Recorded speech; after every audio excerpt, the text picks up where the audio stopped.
Durante más de 100 años, las selvas de América del Sur han guardado un oscuro secreto, atrayendo y absorbiendo a todos los que se atreven a acercarse a ellas. A principios del siglo XX, los exploradores y aventureros se vieron envueltos en una ola de entusiasmo desenfrenado.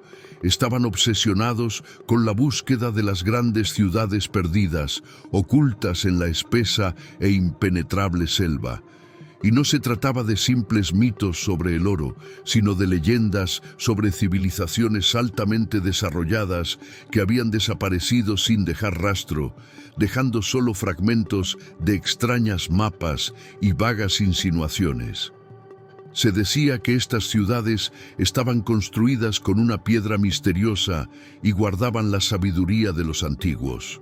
Sin embargo, después de que la primera gran expedición cruzara las fronteras de Mato Grosso y desapareciera sin dejar rastro, comenzó la cuenta atrás. El misterio de su desaparición aún no se ha resuelto y lleva 100 años sin resolverse. 100 años de búsquedas han dejado un rastro de misterios sin resolver y expediciones desaparecidas. Incluso los grupos más experimentados y mejor equipados desaparecían sin dejar rastro en el infierno verde. Cartógrafos militares, científicos, amantes de la aventura, todos ellos seguían el mismo camino que conducía a la ciudad inalcanzable. Cada nueva expedición partía con la esperanza de ser la que desvelara el misterio de sus predecesores, pero acababa convirtiéndose en una víctima más. Los rastros de las expediciones abandonadas inspiraban terror. La comunicación se interrumpía de repente y los campamentos se encontraban intactos, abandonados apresuradamente, pero sin signos de lucha o saqueo. No se trataba simplemente de un fracaso o de accidentes. El número de desaparecidos en 100 años superaba todos los límites razonables. Los escépticos intentaban explicarlo por la acción de tribus salvajes o enfermedades, pero la claridad de las desapariciones indicaba algo más. Se decía que la selva no solo era peligrosa, sino que estaba viva y era inteligente. Se vengaba de quienes buscaban lo que debía permanecer en secreto. Los guías locales y las tribus indígenas conocen estos lugares y sus secretos. Se niegan a hablar con los forasteros, refiriéndose a la maldición y al poder que protege las antiguas ruinas. Los misterios de la Amazonia representan la mayor mancha blanca en el mapa, no desde el punto de vista geográfico, sino desde el punto de vista del conocimiento humano. ¿Qué les sucede a las personas cuando se acercan demasiado a su objetivo? ¿Cuál es la verdadera naturaleza de la ciudad perdida? ¿Era un tesoro escondido o una trampa mortal? ¿Y por qué hace 100 años alguna fuerza decidió que nadie debía regresar de allí? La leyenda de las personas desaparecidas adquirió un carácter aterrador y no se extinguió. Decenas de valientes desaparecieron sin dejar rastro, dejando solo rumores vagos y mochilas abandonadas. A mediados del siglo XX, cuando el número de desaparecidos alcanzó las decenas, los gobiernos de diferentes países decidieron intervenir. Ya no se trataba de una simple búsqueda de tesoros, sino de un intento de comprender las razones de la desaparición de personas en ese lugar maldito. La pregunta principal no era qué encontraban, sino quién o qué los encontraba a ellos. En 1958 se formó una gran expedición estatal. La encabezó un ingeniero militar, un hombre que no creía en fantasmas y que se basaba exclusivamente en mapas y cálculos. El equipo estaba formado por topógrafos y especialistas en comunicaciones, pero todos los amantes de la aventura fueron excluidos de la misión. El ingeniero no estaba interesado en la ciudad en sí, sino en las razones por las que la selva repele a cualquiera que intente adentrarse en ella. Estaba convencido de que todo lo que ocurría tenía una explicación lógica, ya fuera un campo magnético no estándar o un gas desconocido. Al principio, el equipo estudió el lugar desde el aire. Sobre la misteriosa zona siempre flotaba una espesa y antinatural neblina que no se disipaba ni siquiera en días soleados. Se parecía a la niebla, pero no se elevaba por encima de las copas de los árboles, como si alguna fuerza la mantuviera abajo. Esta observación fue el primer indicio extraño.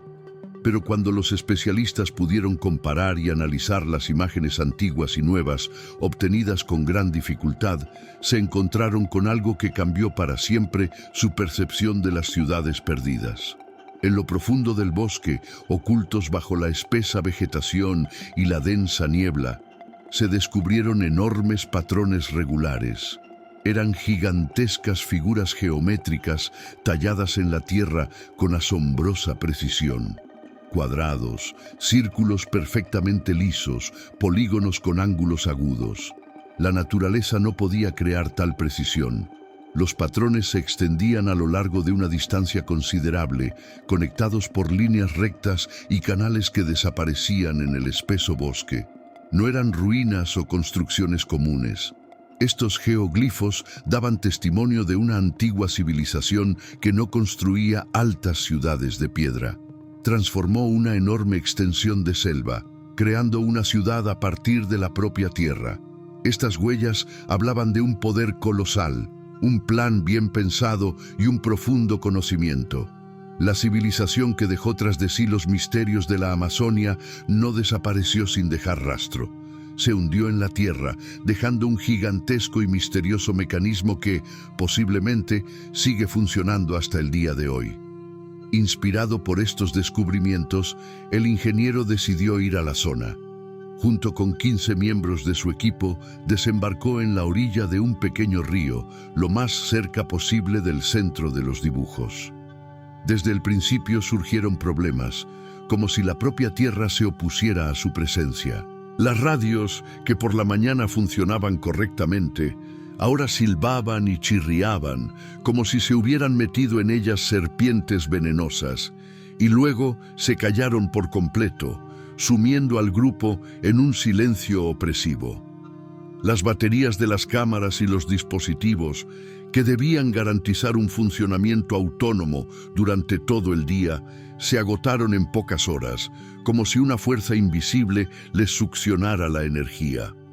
La aguja de la brújula, como poseída, giraba frenéticamente, se detenía por un momento y volvía a caer en una danza loca, sin encontrar paz en ese extraño lugar. Parecía que una fuerza invisible, como un poderoso golpe electromagnético, afectaba a la tecnología, pero su origen seguía siendo inaprensible. Las comprobaciones revelaron que la tierra y las rocas eran de tipo común, lo que solo aumentaba el misterio y el carácter siniestro de lo que estaba sucediendo. La tecnología, aunque imperfecta, no era lo más aterrador. Peor aún era lo que les ocurría a las personas. A los 2 días de viaje, todos los miembros de la expedición presentaban síntomas similares a una fuerte migraña y desorientación. Apareció un dolor extraño, sin explicación aparente.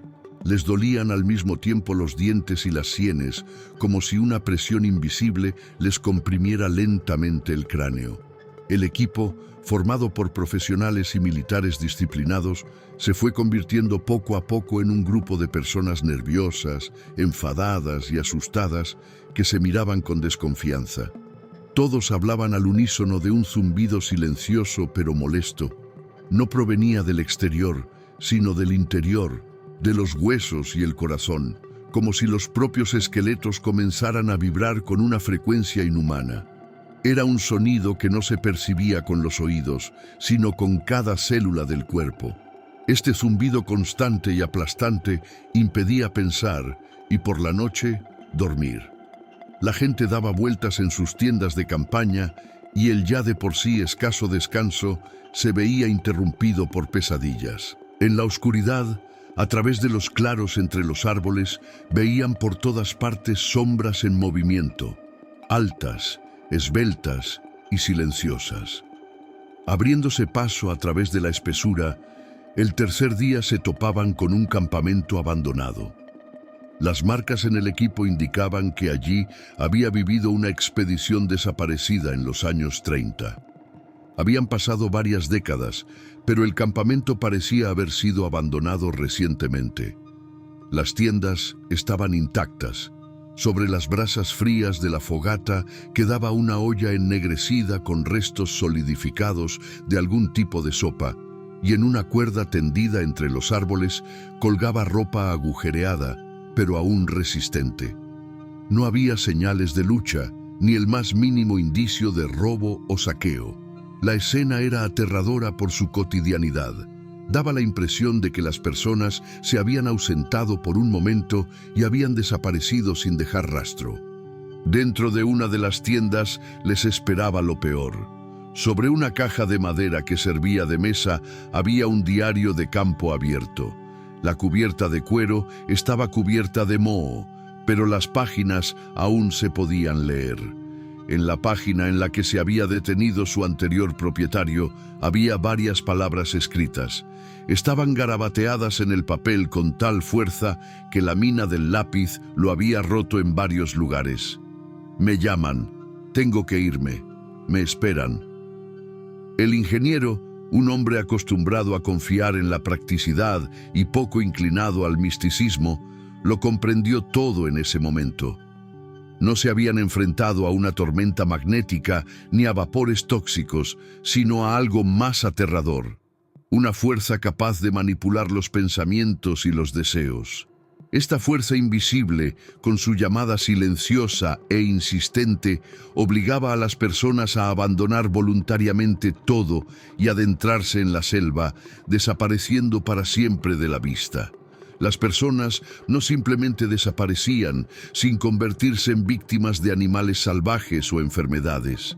Las llevaba una fuerza invisible a cuyo poder no podían resistirse. Esta idea era aterradora, más que cualquier animal salvaje. Esa misma noche, uno de los topógrafos entró en cólera. Se echó a reír a carcajadas, empezó a agarrar ramas y repetía que veía una ciudad brillante bajo los árboles. Uno de los topógrafos, presa del pánico, intentó huir al bosque gritando que alguien lo llamaba. Apenas lograron retenerlo y calmarlo. El ingeniero, olvidando todos los cálculos y los instrumentos, se dio cuenta de que quedarse allí significaba condenarse a lo mismo que los desaparecidos. Ordenó retirarse inmediatamente. Huyeron de allí, de ese lugar que resultó no ser un bosque salvaje, sino una antigua trampa en funcionamiento. El fracaso de la expedición estatal y el regreso de personas con graves trastornos nerviosos demostraron que ese lugar requería un enfoque diferente. Estaba claro que las anomalías magnéticas no podían explicar la locura colectiva y el deseo de adentrarse en la espesura. El misterio de la Amazonia requería una explicación completamente diferente. Los científicos que sobrevivieron a este viaje comenzaron a buscar algo que pudiera revelar el mecanismo de influencia sobre la mente humana. En ese momento, Jacques Sarno, un acústico que investigaba el efecto de las frecuencias ultrabajas en la psique humana, pasó a primer plano. Arno estudió minuciosamente los informes de los supervivientes y las grabaciones realizadas por los ingenieros en la zona de alto riesgo. Se sabe que el oído humano no percibe los sonidos por debajo de los 20 hercios, pero todo el cuerpo los siente. Esto fue precisamente lo que sirvió de base para la teoría del infrasonido. Arno sugirió que los gigantescos dibujos en la Tierra no eran una ciudad, sino un enorme instrumento musical. Las zanjas y los canales servían de resonadores, captando el ruido del viento, el agua y el calor de la tierra, y transformándolo en un zumbido potente, pero inaudible. En el centro de este sistema, las vibraciones se amplificaban y se dirigían directamente al cerebro. Esta teoría explicaba casi todos los fenómenos observados.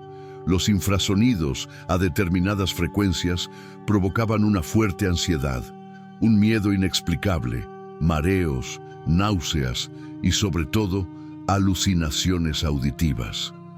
Un zumbido espeluznante que se sentía en los huesos, fallos en el funcionamiento de los aparatos que podían resonar con las ondas y, como consecuencia, un intenso deseo de huir al bosque. Los científicos No lo consideraban una llamada de los espíritus. Creían que se trataba de un poderoso fenómeno acústico que provocaba pánico y empujaba a las personas a abandonar el campamento. Pero enseguida surgió el lado místico de esta teoría.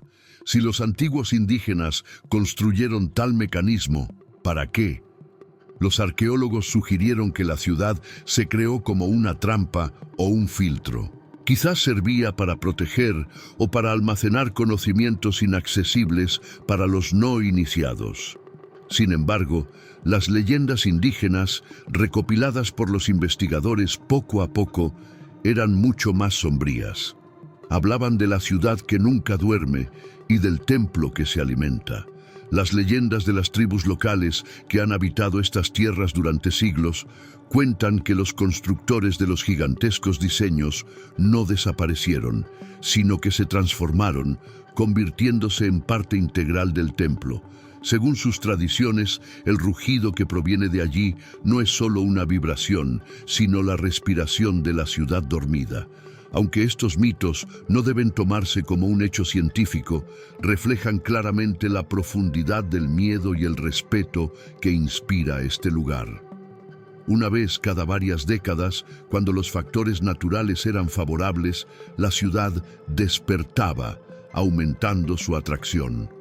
En estos periodos, que coincidían con la aparición de una misteriosa neblina sobre la selva, se registraban los casos más numerosos de desapariciones de personas. Según una espeluznante versión de los hechos, las personas desaparecidas no murieron, sino que quedaron inmovilizadas, convirtiéndose en parte del misterio que protege las antiguas ruinas. Según esta sombría hipótesis, los desaparecidos no murieron en el sentido habitual de la palabra. Podían caer en un estado similar a un profundo estupor catatónico. Su conciencia se apagaba y sus cuerpos, paralizados por la influencia de campos anómalos, permanecían en la selva, como guardianes inmóviles y silenciosos del misterio. Llegaban a la ciudad perdida, pero pagaban por ello con su propio yo. En la década de 1970 se organizó una expedición privada para comprobar la teoría de Arno. Contaba con micrófonos especiales diseñados para grabar los infrasonidos hasta que estos destruyeran su psique. Los científicos esperaban que los datos científicos obtenidos disiparan el misterio. Sin embargo, al regresar, descubrieron que el misterio solo se había agravado. En la película conservada se registraron vibraciones ultrabajas, apenas perceptibles. No se trataba de un ruido caótico, sino de un zumbido rítmico, casi musical, que recordaba a un canto infinitamente grave. La ritmicidad del zumbido, y no su naturaleza caótica, llevó a algunos científicos a suponer que el antiguo mecanismo era más complejo que una simple fuente de ruido. Surgieron hipótesis de que, en teoría, estas vibraciones podían tener un patrón estructurado capaz de influir en el subconsciente. Esta idea se convirtió en la guía para todos los que intentaban penetrar en los misterios de la Amazonía. Para algunos investigadores, la historia de este lugar adquirió un nuevo significado.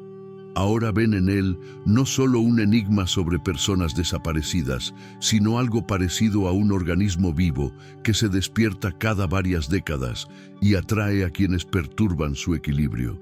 Tras las impactantes grabaciones de los acústicos, se produjo una división en la comunidad científica.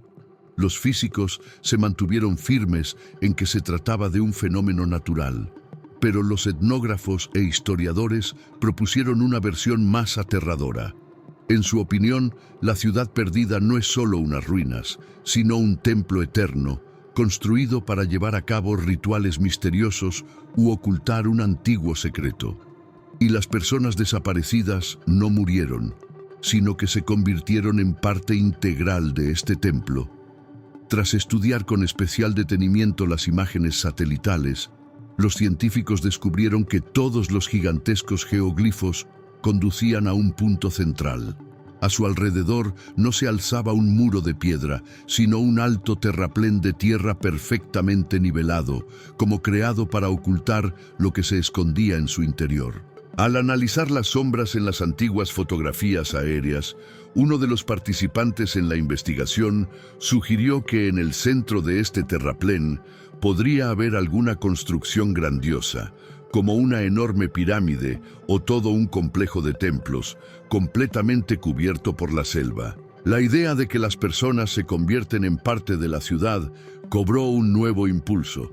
Si los infrasonidos los impulsaban a adentrarse en la selva, ¿qué les sucedía cuando llegaban a su destino? Los etnógrafos estudiaron las antiguas leyendas de las tribus locales, que hablaban de un lugar en el centro del mundo donde el tiempo fluía de manera diferente.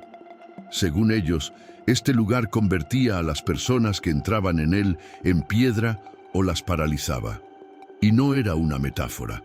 A partir de estas tradiciones y de la información sobre los efectos en la psique, surgió la hipótesis de los guardianes eternos. Al caer bajo la influencia de la llamada y llegar al centro, las personas no abandonaban este mundo. Entraban en una zona donde un infrasonido muy potente detenía sus procesos vitales, o al menos su conciencia. En ese estado catatónico permanecían inmóviles e incapaces de hablar. Así fue como la ciudad perdida obtuvo su guarnición eterna. Esas personas no estaban muertas, estaban congeladas en el tiempo. Para comprobar esta hipótesis, se organizó una nueva misión, estrictamente secreta, equipada con los georradares más modernos. La tarea era clara: escanear el punto central y descifrar qué había bajo tierra. Como se había previsto, la tecnología comenzó a fallar cuando el equipo se acercó al muro. Los dolores de cabeza y un miedo inexplicable volvieron a apoderarse de las personas. Sin embargo, lograron obtener algunas imágenes nítidas.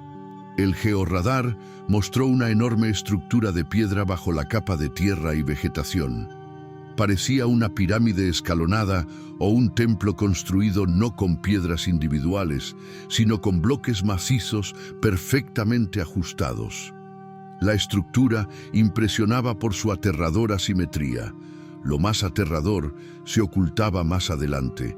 El análisis de las imágenes reveló señales orgánicas anómalas que no tenían nada que ver con la piedra ni con la madera. Eran densas, nítidas, y su forma y tamaño coincidían perfectamente con las formas y tamaños de los cuerpos humanos. Los científicos no pudieron encontrar una explicación científica a este fenómeno. Los resultados obtenidos con el georradar causaron conmoción entre los investigadores. El análisis de las imágenes reveló una gran cantidad de señales orgánicas anómalas.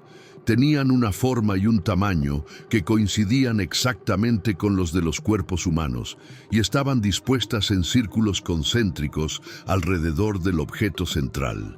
Los científicos no pudieron dar una explicación clara a este fenómeno, pero la hipótesis más inquietante era la siguiente: podrían ser todos aquellos que desaparecieron en la selva durante los últimos 100 años.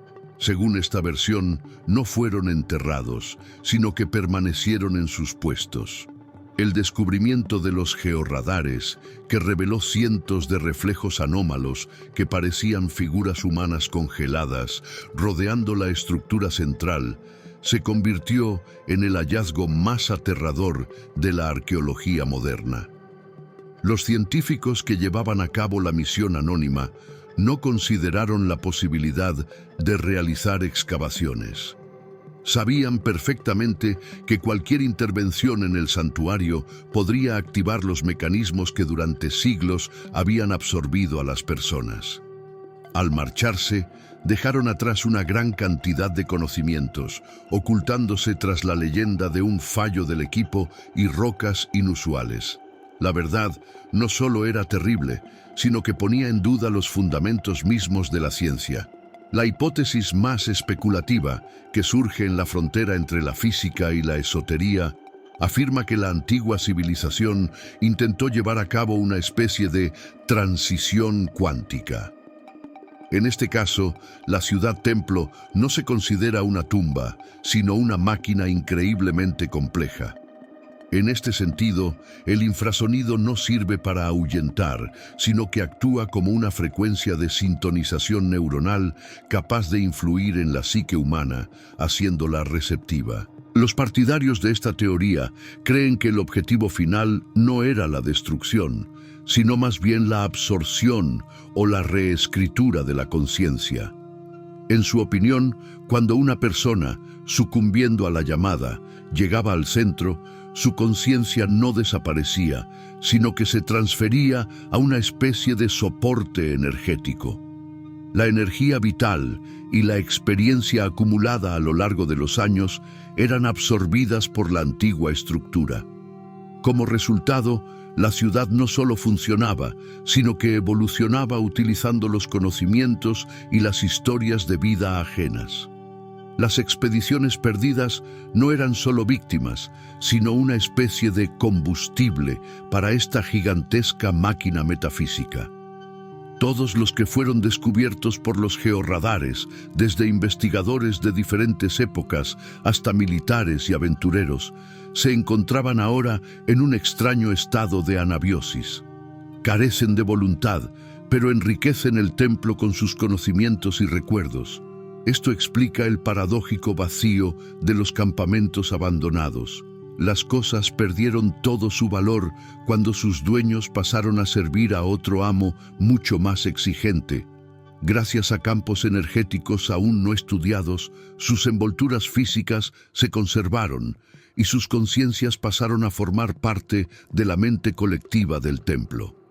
A principios de la década de 2000 se llevó a cabo el que, hasta la fecha, ha sido el último intento de estudio científico de este fenómeno. Un pequeño pero altamente profesional equipo de investigadores estableció un campamento temporal en relativa seguridad, a varios kilómetros del epicentro. El uso de sensores de alta sensibilidad les permitió registrar una estructura infrasónica compleja y dinámicamente cambiante. Durante las fases más activas de la observación, los instrumentos registraron distorsiones momentáneas en las lecturas, cuyo origen no pudo explicarse en ese momento por fenómenos geofísicos conocidos. El físico jefe de la misión sugirió en su diario que tal vez se habían encontrado con algún fenómeno natural único que alteraba la percepción de la realidad. Sin esperar a que la llamada alcanzara un punto crítico, el equipo decidió retirarse, llevándose consigo datos invaluables. Sus informes fueron clasificados al más alto nivel y de forma inmediata. La razón oficial para el cierre de la región fue la necesidad de proteger un ecosistema único y tribus aisladas. En los círculos gubernamentales, nadie se atrevió a revelar la terrible verdad sobre el templo viviente y su guarnición eterna. Un ejército de personas congeladas en el tiempo, cuya conciencia se había fusionado con un antiguo mecanismo. Durante el último siglo se ha acumulado una cantidad indiscutible de pruebas de que las desapariciones de personas aquí no son accidentales. La ciudad de Set, que los investigadores habían buscado durante siglos, fue finalmente descubierta, pero en lugar de ruinas, resultó ser un complejo en funcionamiento que continúa ejecutando su programa original, esperando pacientemente a nuevos voluntarios dispuestos a convertirse en sus guardianes. Su existencia y su verdadera naturaleza han sido confirmadas científicamente, pero esta información seguirá siendo un secreto para todo el mundo. Hoy en día, toda la zona está oficialmente cerrada al público, oculta no solo por una espesa niebla natural, sino también por el silencio oficial. Las imágenes de satélite solo muestran sus contornos de forma borrosa, y en los documentos oficiales se indica un fallo técnico. Incluso hoy en día, los habitantes de los pueblos vecinos miran con recelo y temor supersticioso hacia la selva, especialmente cuando, en la quietud de la noche, se oye un zumbido grave y apenas audible procedente de sus profundidades. El misterio de la Amazonia sigue sin desvelarse. Todos los datos y hipótesis solo disipan parcialmente la niebla que envuelve uno de los misterios más oscuros y enigmáticos de nuestro planeta.